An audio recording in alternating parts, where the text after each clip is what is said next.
Olá, segundo ano! Tudo bem com vocês? Eu sou a professora Tatiane Laskowski, da Escola Presbiteriana, e estou aqui para estudar com vocês. Hoje nós estudaremos a família. Aqui já deixei anotado algumas páginas que nós faremos de tarefa, mas não se preocupa com isso agora. O importante agora é que você pegue a sua apostila de História e Geografia, tá? Que você abra lá na página 155, que nós vamos continuar, né, o estudo de algumas coisas que nós vimos ao longo desse capítulo. Se você for lá no início do capítulo, você vai perceber o quê? Que nós vimos o quê? Que cada família, ela é de um jeito. Então, cada família ela vai ter uma característica diferente, vai ter uma quantidade de membros diferente, vai ter uma cultura, hábitos totalmente diferentes umas das outras. Nós vimos também ao longo desse capítulo que existem famílias indígenas que moram, né, no nosso país, eles são nativos daqui. Nós estudamos sobre uma família em específico, né? Lembra da história, lembra do livro que nós vimos? Além disso, nesse capítulo nós falamos sobre a árvore da família, que é a árvore genealógica. E hoje, devagar. Vimos também, né, a importância e alguns documentos, né, e o porquê eles surgiram, né, a certidão de casamento, nós falamos sobre ela.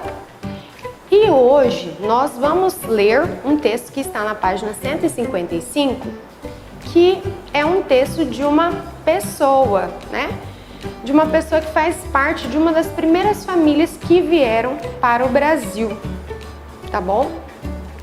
Então, pega lá sua apostila, página 155. Nós faremos a leitura dessa página. Outra forma de contar a história de uma família é por meio de relatos. Isso é, quando alguém conta as suas lembranças. Leia a seguir o relato de Natalina Brombal sobre a infância e a adolescência.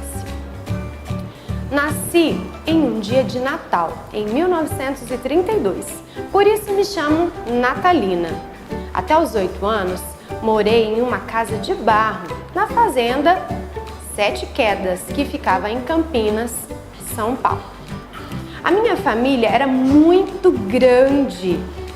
Em uma casinha só morava minha mãe, meu pai, minha avó, os meus irmãos, e eu sou a mais nova de 7 irmãos. Brincava muito naquela época de roda, passanel, peteca e de casinha. Os adultos se divertiam também, faziam bailes nas casas. Tinha gente que tocava sanfona, violão, cantava e não tinha comida como tem hoje. Nem todas as crianças poderiam ir à escola, era muito longe da fazenda. Eu fui por um tempinho, tinha que andar muito e atravessar um pasto enorme e não fui mais. Comecei a trabalhar com 17 anos, eu era tecelã. Então essa é a história da Natalina. Tem uma foto dela na página e aí nessa foto ela tinha 17 anos. Essa foto foi tirada no ano de 1949. Então, uma forma de conhecermos um pouco do passado também, né, são através de histórias, de relatos que são registrados. E agora nós faremos a análise desse texto. O que é a análise, professor? Nós responderemos algumas questões de interpretação que estão na página 156. Então, lá na página 156, nós temos a pergunta número 1. Releia o relato de Natalina e faça o que se pede. Letra A. Assinale o ano em que Natalina nasceu. Então, muito fácil. Ela nasceu em 1930, 1931, 1932 ou 1933. Se você está com dúvida, é só voltar. Logo abaixo da foto tem o ano que ela tirou a foto, não é esse ano. Mas no início do texto fala: nasci no dia de Natal, em 1932. Isso mesmo. Então você pode assinalar a resposta dessa questão. Letra B. Onde ela morou até os 8 anos de idade? Ao longo do texto nós percebemos que a Natalina, ela morou aonde? ela morou em uma fazenda que ficava na cidade de Campinas, no estado de São Paulo, isso mesmo. Então ela morava em uma fazenda. Letra C. Por que ela tem esse nome? Uma coisa bem engraçada no texto que ela conta é que ela nasceu no dia de Natal de 1932. Então, por isso ela tem o nome Natalina. Então, a família dela quis pegar a data do nascimento e adaptar para que se lembrasse, né, do dia através do nome dela, Natalina, porque ela nasceu no dia de Natal, no dia 25 de dezembro de 1932. Letra D. Com quem ela vivia? Ela vivia com a mãe, com o pai, os avós e mais os irmãos dela. Conta que na casa dela, que era uma casa bem pequena, morava pai, mãe, avó e ainda ela e mais 6 irmãos. Contam que eles eram 7, né? Muito fácil. Letra E. E na sua casa, com quem você vive? Agora você vai escrever quais são as pessoas que moram com você na sua casa. Se quiser dar uma pausa no vídeo para poder responder, fica à vontade. Letra F. Grife de verde no texto as brincadeiras que Natalina brincava quando era criança. Agora você vai pegar o lápis de cor verde, você vai voltar lá na página 155 e você vai fazer o quê? Você vai sublinhar, você vai passar um risquinho embaixo, tá bom?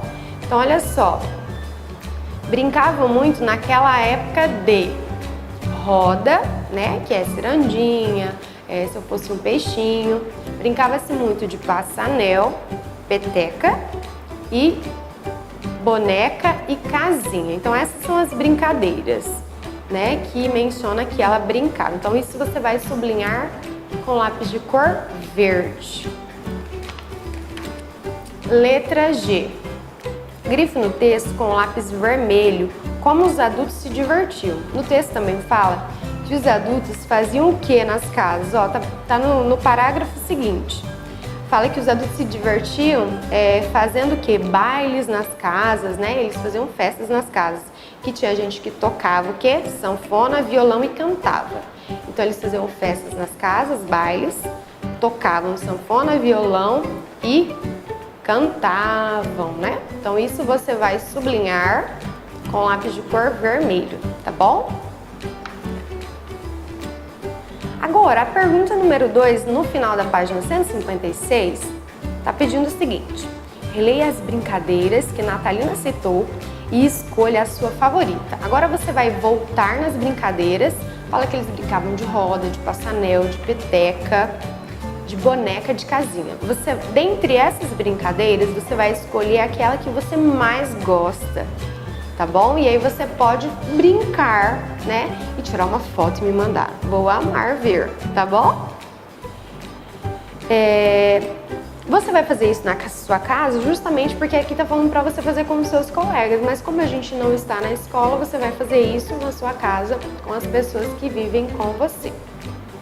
Agora, nós vamos para a página 157. Número 3.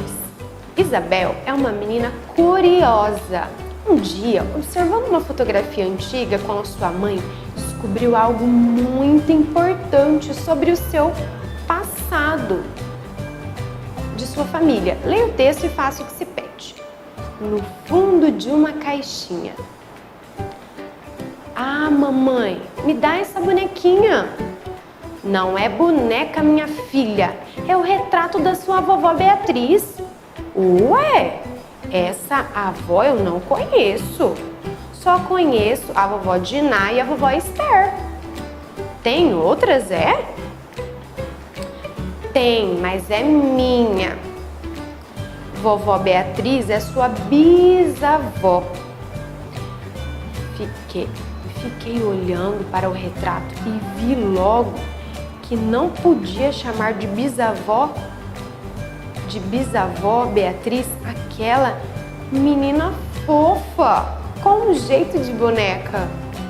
Não tinha cara nenhuma de bisavó.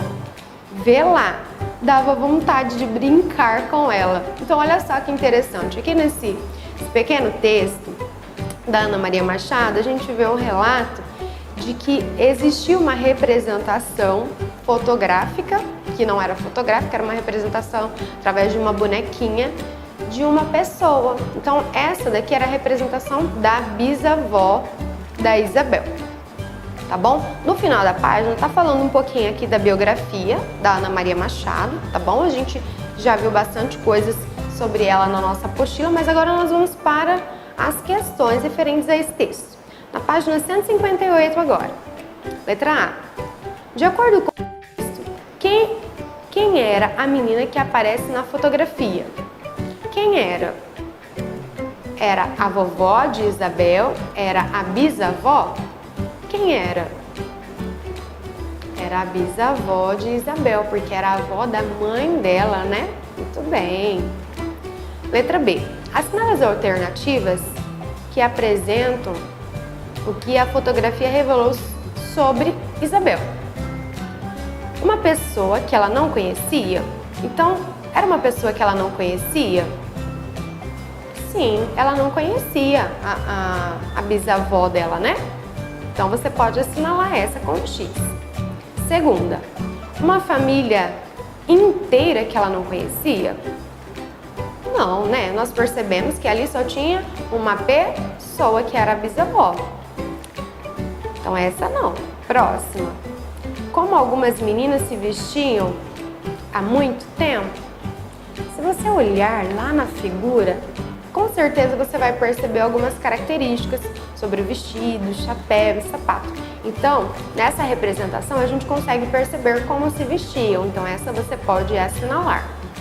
E a última, como a bisavó era na infância? Nós conseguimos, através daquele retrato, perceber como a bisavó dela era na infância? Sim, então nós conseguimos, através da imagem, perceber como ela era. Então, nós finalizamos essa parte, né, do nosso estudo de hoje. Nosso estudo de hoje ele vai ser dividido em duas partes, então essa é a primeira parte. Nós lemos um texto e nós analisamos, né, fizemos a interpretação dele. Tá bom? Agora a gente vai para a segunda parte da nossa aula. Mas antes da gente ir para a segunda parte da nossa aula, eu quero que você pause o seu vídeo e que você faça esses exercícios. Ou, se você preferir, você pode, ao final do vídeo, fazer as atividades de tarefa para casa. Essas são as atividades de tarefa para casa, que é a página 159, 160 e 161.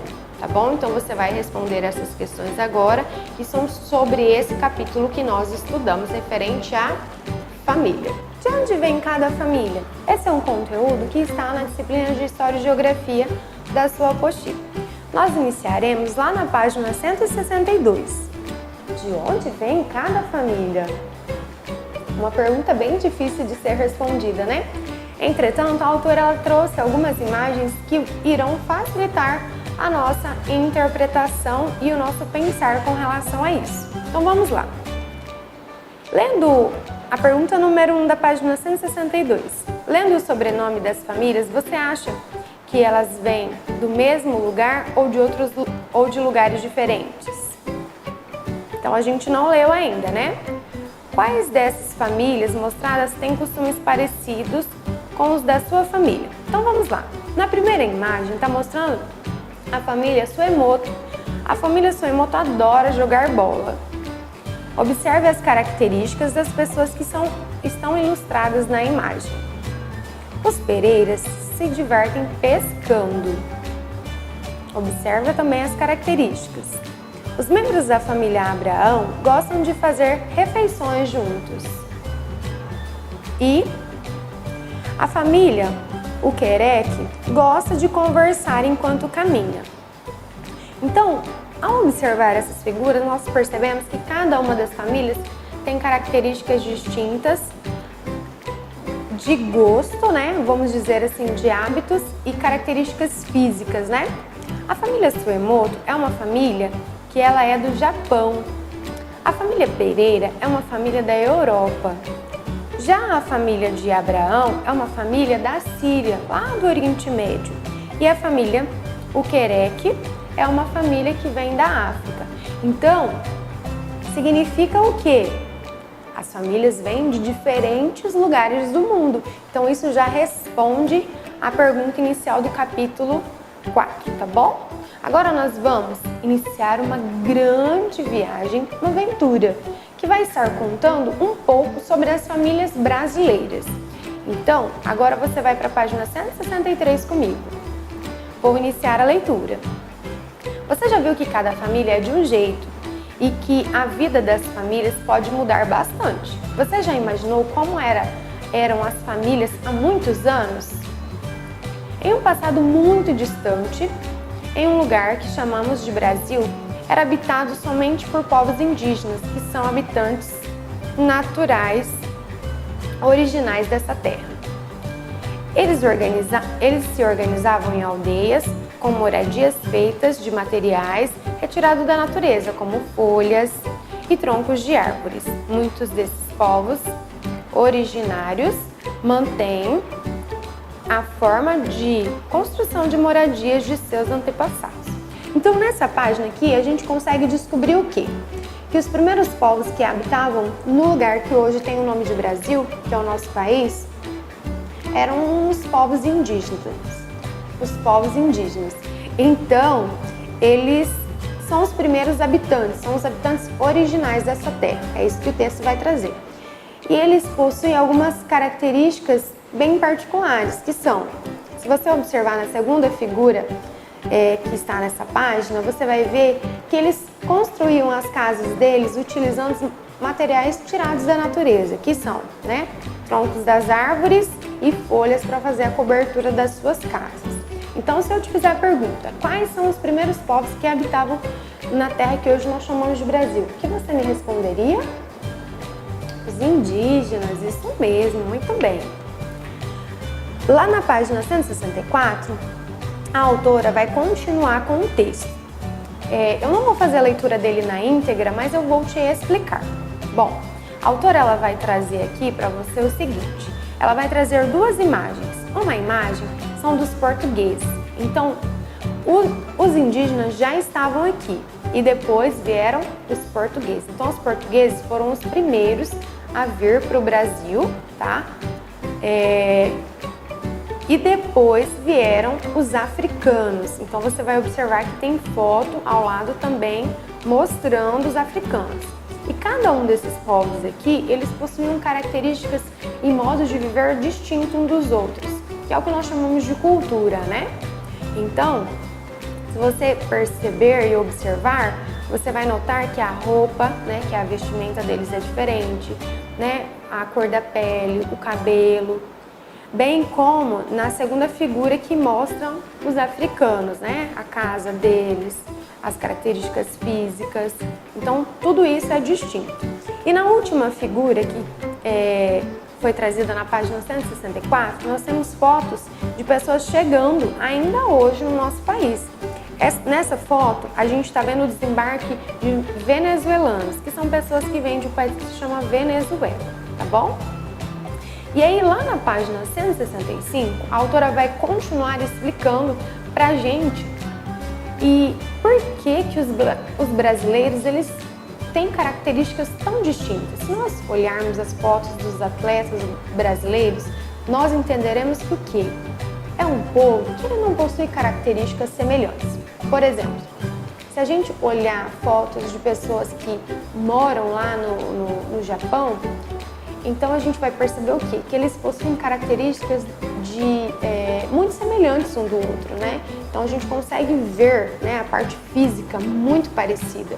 Já nos brasileiros não, a gente percebe que vão ter pessoas da pele clara, pessoas amarelas, pessoas negras, pessoas até albinas. Então a gente vai perceber uma grande diversidade de cor, de tipo de cabelo, de altura, de estrutura corporal, o formato. Então tudo isso aconteceu por quê? Porque esses povos portugueses, africanos e venezuelanos, pessoas de vários lugares do mundo vieram para cá. E aí, o que aconteceu? Os indígenas, por exemplo, não ficaram só casados com os indígenas, começaram a se casar com africanos, aí os portugueses começaram a se casar com os indígenas, com os africanos e com os venezuelanos. Então as pessoas de várias partes do mundo começaram a se casar. E aí tudo isso ocasionou essa mistura, né, que é o Brasil. Por isso nós temos características tão distintas, tá bom? Agora nós continuaremos respondendo algumas perguntinhas lá na página 166. Lá na página 166 tem a pergunta número 1 e 2. A número 1, assinale os quadrinhos que contêm respostas corretas. Então você só vai assinalar aquele que a resposta estiver correta. Quais foram os primeiros povos a habitar o Brasil? Portugueses, africanos, bolivianos ou indígenas? Quais foram os primeiros? Isso, os indígenas. Então, eles são nativos da terra que nós chamamos de Brasil. Letra B. Quais foram os primeiros povos de fora a chegar a essas terras? Foram os portugueses, italianos, africanos ou bolivianos? Se a gente olhar para o texto, a gente vai perceber que foram quem? Os portugueses, tá bom? E a número 2. Ao longo do tempo, as pessoas de diversos países mudaram-se para o Brasil por diferentes motivos. Quais foram esses motivos? No texto a gente vai descobrir que as pessoas vinham de vários lugares do mundo para o Brasil porque elas queriam terras, né? Queriam postos de terra para plantar, queriam também melhores oportunidades de trabalho e tranquilidade, porque aqui era um país bem jovem, então tinham poucas pessoas até então eles vinham para cá também em busca de tranquilidade. Agora, na página 167, a gente vai ver um pouco sobre a nossa cultura, que é a cultura brasileira. As famílias trouxeram de seus países a sua cultura. O que é a cultura? Língua, costumes, a culinária e as religiões. Modo de falar. Da mistura dela surgiu a cultura brasileira.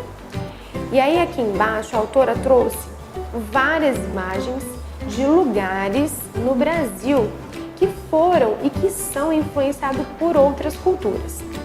A primeira figura é um portal no estilo japonês. Esse portal ele se encontra na cidade de São Paulo. E se ele é japonês, foram os japoneses que construíram ele.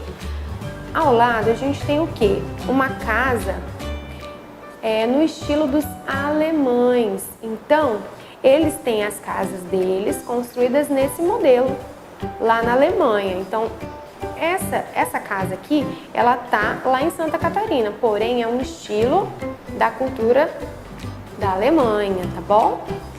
Nós também temos um templo muçulmano. Esse templo, ele tá lá na cidade de São Paulo e ele é um templo da cultura árabe. E por último, ao invés de trazer mais uma imagem de algum edifício, a autora trouxe uma imagem para lembrar a cultura dos africanos. E aí ela colocou o quê? Uma roda de capoeira, que são pessoas, né, praticando esse esporte, né, essa luta que geralmente os africanos praticam. E hoje isso é praticado no Brasil todo, né? Olha que legal. Olha só, e agora lá na página 168 você vai ver que tem um texto. E aí tá assim: você sabia? O movimento de chegadas de estrangeiros ao Brasil ocorre ainda hoje. O Brasil recebe pessoas de vários países, como Haiti, Bolívia, Peru, Paraguai, Chile, Argentina, Portugal, Síria, Índia, Coreia do Sul e muitos outros.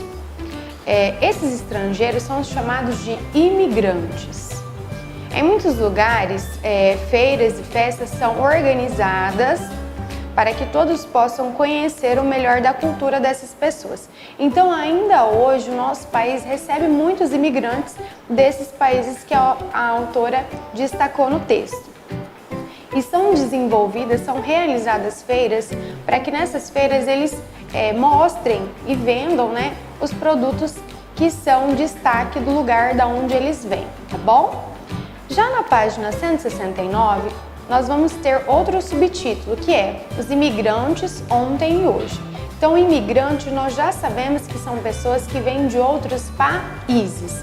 Imigrantes são quando pessoas no mesmo país se mudam, tá bom? Então, vamos ler o texto. Você conhece o Museu da Imigração do Estado de São Paulo? Ele está num antigo edifício construído há mais de 100 anos como hospedaria para acolher imigrantes de nacionalidades diversas.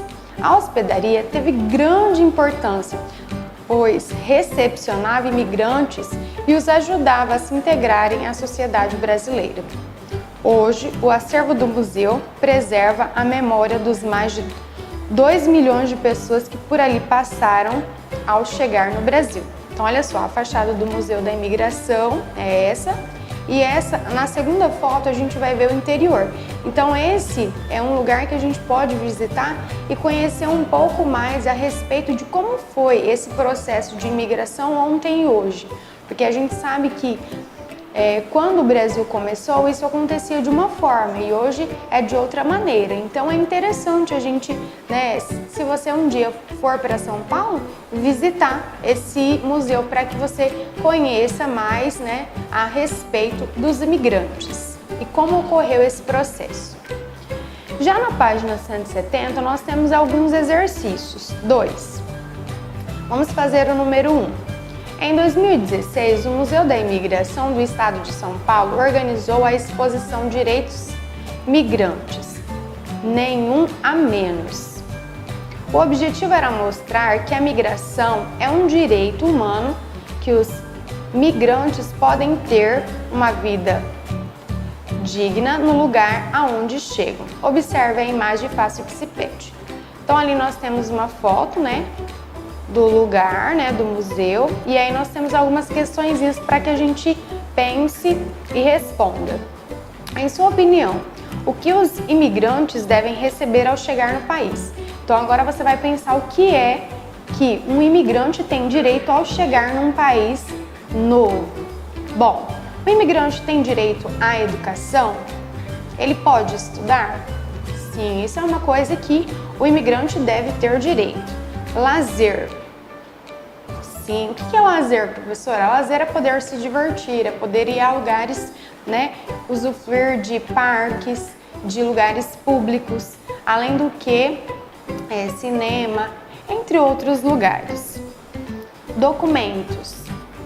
Também tem direito. Trabalho, com certeza, porque se vem para o Brasil em busca de terras, em busca de tranquilidade e de trabalho, com certeza trabalho, Maus tratos. As pessoas que vêm de fora devem ser maltratadas? Não. Segurança. Todos nós devemos, e temos o direito de ter segurança. Violência? Não. Saúde? Sim. E discriminação. Eles devem ser discriminados? Não. Ninguém deve ser discriminado por nenhum motivo, seja ele qual for. Número 2. Ao deixar o país de origem, muitos imigrantes levam consigo somente uma mala com os seus pertences mais importantes. Além disso, carregam sentimentos, memórias e sonhos. Na letra A, recorte e monte o anexo 2. Então, lá no anexo 2, no fim da sua apostila, você vai ver que tem uma malinha. Então, você vai recortar e vai montar ela. Letra B. Coloque dentro da mala palavras que você trouxe de casa e apresente aos seus colegas. Então, você vai colocar dentro dessa mala algumas palavrinhas de coisas que são sentimentos, memórias e sonhos, tá bom? Vai ter um exercício de tarefa que vai ter mais detalhes a respeito da letra B. E na página 171, nós temos outro subtítulo, que é Somos Todos Brasileiros. Muitas pessoas que moram no Brasil mudam para outros lugares, dentro do próprio país. E por isso, diversas famílias brasileiras têm pessoas que vieram de regiões diferentes. Essas pessoas são chamadas de migrantes. Os migrantes saem de um local e vão para outro, às vezes muito longe de onde nasceram e cresceram. As famílias migrantes levam com elas objetos pessoais e costumes. Ao chegar em novos lugares, elas conhecem outros modos de vida. Com isso, a cultura brasileira se torna cada vez mais diversa. Então, mesmo dentro do próprio país, as pessoas se mudam. Por exemplo, existem pessoas lá na nossa escola, na nossa sala mesmo, você deve se recordar, que moravam em outras cidades dentro do próprio país. e aí se mudaram para Alta Floresta. Então, quando uma pessoa muda dentro do próprio país, ela é chamada de migrante. E aí o que acontece? Por exemplo, uma pessoa que vem do sul, né, vem lá do Rio Grande do Sul, do Paraná, ela vai trazer com ela um pouco da cultura sulista. E aí, ao chegar no Mato Grosso, ela vai se deparar com outra realidade. Então, aqui a autora quer mostrar que por isso, mesmo que não venham tantas pessoas de fora, que é uma coisa que não é real, porque vêm muitos imigrantes, que são pessoas de outros países para o Brasil, existe dentro do próprio país uma mistura constante de culturas, tá bom? Então essa é a página 171. Agora, na página 172, as atividades sobre esse texto que nós acabamos de ler. Leia os versos a seguir. Eles são de um tipo de texto conhecido como repente. Esse tipo de texto, conhecido como repente, ele geralmente é criado pelo povo da região do Nordeste, que são chamados de nordestinos, tá bom?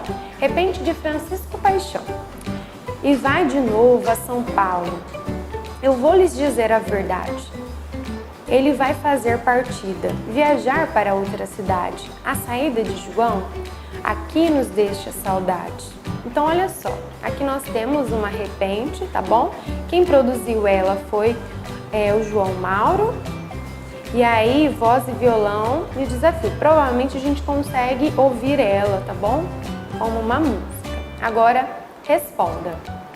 Letra A. Para onde João vai? E vai de novo João a São Paulo. Então, João vai para São Paulo. Letra B. Qual é o sentimento das pessoas que deixaram de viver com João? Olha só o que está escrito. Aqui nos deixa saudade. Então, o sentimento das pessoas é de saudade. Na número 2, de acordo com o texto, João é um migrante, paulista ou imigrante. Ó, e vai de novo a São Paulo. Significa que ele já morava para lá, tinha ido morar em outro lugar e agora está voltando. Então, ele é um migrante, porque ele já vivia no país e ele está se mudando dentro do próprio país, tá bom? Agora, na página 173, nós temos uma leitura. Então, acompanha comigo lá na página 173. Muitas escolas brasileiras têm alunos migrantes de diferentes regiões do país. A seguir, leia o texto sobre uma dessas escolas. Antes de fazer a leitura, eu te convido a dar uma pausa no vídeo e enumerar cada verso do poema, porque isso vai facilitar na hora que você for fazer os exercícios, tá bom? Na minha escola, todo mundo é igual. Lá na minha escola, ninguém é diferente. Cada um tem o seu jeito. O que importa é ir pra frente. Tem criança magra, tem criança gorda, magra, alta, baixa, rica e pobre. Mas todas são muito importantes, como prata, ouro e cobre. Tem nordestinos, sulistas, carioca, mineiro, amazonenses, goianos, tem paulista e estrangeiro. Que bom se todo mundo pudesse entender o direito, que tudo fica mais fácil, sem o tal do preconceito. Bom, então nesse texto a gente percebe que o quê? A autora começa falando o quê? Que lá na escola dela, o que as pessoas são? Ninguém é diferente. Quando ela fala aqui que ninguém é diferente, ela está se referindo a que todas as pessoas têm os mesmos direitos e deveres, independente do modo que ela seja, independente das necessidades que ela tenha. Então, igual nos direitos e deveres. E aí, ela cita essas diferenças: gorda, magra, alta, baixa, rica, pobre. Então, existe uma diversidade, mas existe uma igualdade.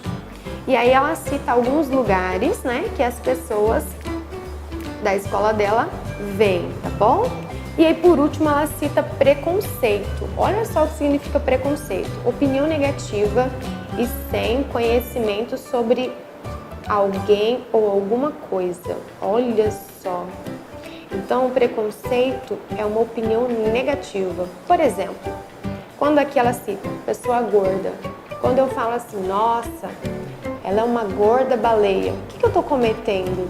Eu tô cometendo um bullying e um preconceito. Então isso não é uma coisa legal de se fazer com ninguém, tá bom? A gente precisa respeitar as diferenças e saber conviver com elas. Lá no exercício número 1 da nossa página 173, nós temos algo a pensar. Olha só, no poema está descrito: lá na minha escola, ninguém é diferente. Em sua opinião, as pessoas da escola do poema são iguais? Acabamos de falar, né? As pessoas não são iguais, elas são diferentes. Entretanto, elas têm direitos e deveres que são iguais. Número 2. Sublinhe no texto as frases que indicam origens dos alunos. A origem são os lugares da onde essas crianças vieram. Você vai observar que isso está nos versos 9, 10 e 11. Então, você vai sublinhar todos esses versos. Nesses versos 9, 10, 11 e 12 tem nordestino, sulista, carioca, mineiro, amazonense, goiano, tem paulista e estrangeiro. Então, agora, aqui na página 174, você vai observar que tem a pergunta número 3, que é: o que a autora afirma sobre todas as crianças da escola?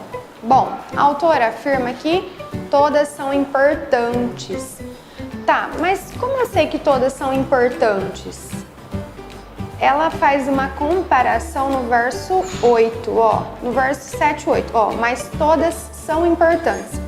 Verso 8, como prata, ouro e cobre. Então, ela usou essas figuras para que a gente entenda a importância que cada um tem.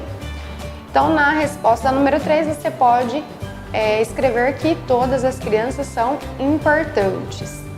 Pergunta número 4. Leia a história da senhora Dalva. Agora vamos lá.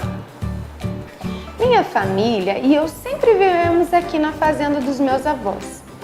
Foi onde minha mãe nasceu e foi onde eu nasci. Vivo neste lugar há 70 anos. Segundo quadrinho. Agora vou me mudar da fazenda. Vou com o meu filho para a cidade, onde ele trabalha e vive com a família dele. Vou sentir muita falta da fazenda, dos lugares por onde brinquei e onde cresci. Quadrinho 3. Mas também sei que vai ser bom mudar, porque vou ficar mais perto da minha família. Com isso, vou passar mais tempo com os meus netos e netas. E agora nós temos algumas perguntinhas para responder acerca desse texto. Letra A. Do que a senhora Dalva diz que vai sentir falta? Bom, ela diz que vai sentir falta lá no segundo quadrinho, nas duas últimas linhas, você vai perceber que ela vai dizer assim, da terceira, segunda e última linha. Então vamos lá. Muita falta da fazenda, dos lugares por onde brinquei e onde cresci. Então ela vai sentir falta dos lugares onde ela brincou, onde ela cresceu, né? E na letra B, ela acha que vai ser bom ou ruim morar... Ela acha que vai ser bom ou ruim se mudar para a cidade. Por quê? Então ela acha que vai ser bom, porque na cidade ela vai ficar mais perto da família, né? Do que adianta ficar num lugar que ela cresceu, que a mãe dela também viveu, mas que ela não esteja perto da família. Então, ela vai ficar mais perto do filho e também dos netos e netas dela. Então, isso vai ser bom para ela, né? E olha só, você tem agora duas páginas de tarefa, que é a página 175 e a página 176 para resolver. Aqui você vai ver que tem a maletinha e as orientações para que você faça o exercício, tá bom? Um beijo, um abraço e até breve!